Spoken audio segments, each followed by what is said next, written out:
হবি শোন না, বল না।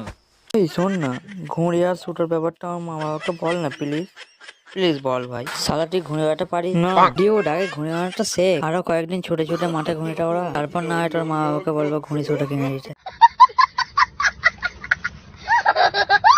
ওই এভাবে খিঁচ মারলে না ঘুড়ি আকাশে উঠবে না, মাটির তলায় গিয়ে উঠবে। দেখ আমি কিভাবে ওড়াই, ঘুড়ি না ভালোবেসে খিঁচ মারলে তবেই উঠবে আকাশে। আরে কেনা কে চাতে হো? তুই কি বলতে জানিস, ঘুড়ির চ্যাম্পিয়ন চ্যাম্পিয়ন। এ কি আটকে যাবে তুই? আরে পিছো মানে আরে আটকে যাবে তুই। আরে না রে বাবা দেখ না তুই কিচ্ছু হবে না তুই আটকে যাবে। देखा आपने लापरवाही का नतीजा है। চ্যাম্পিয়ন চ্যাম্পিয়ন ঘুরে বেড়াতে পারে না, ঘুরে বেড়াতে পারে না, খালি ঘুরে বেড়াবে, এমন খেলাবে না।